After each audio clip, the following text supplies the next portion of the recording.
आपको बताएंगे रुपए की कदर में मजीद कमी, डॉलर रिकॉर्ड सतह पर पहुंच गया। इंटरबैंक में डॉलर मजीद 9 पैसे महंगा और 171 रुपए 13 पैसे पर बंद। बैरूनी कर्जों की वापसी की वजह से डॉलर महंगा हो रहा है, ये कहना है माहिरीन का। इसी हवाले से तफसीलात जानेंगे Haris Zameer, head of business desk. Haris Zameer, कहिएगा क्या वजूहात बताई जा रही हैं डॉलर के महंगा होने की माहिरीन की जानिब से?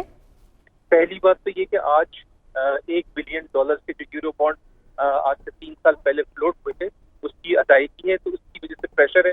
मुसलसल 4 रोज में जो है वो डॉलर बढ़ता चला जा रहा है और पिछले आप अंदाजा लगाएं तो मई से लेके अब तक 12% बढ़ चुका है। तो आज जो है $1 बिलियन यूरो बॉन्ड की मैच्योरिटी, उसकी अदायगी के बाद हो सकता है कि 2-3 दिन के बाद या नेक्स्ट वीक कुछ डॉलर में कमी देखी जाए और रुपया थोड़ी सी कदर में इजाफा हो। जी शुक्रिया हारिस ज़मीर, आप हमें अपडेट कर रहे थे।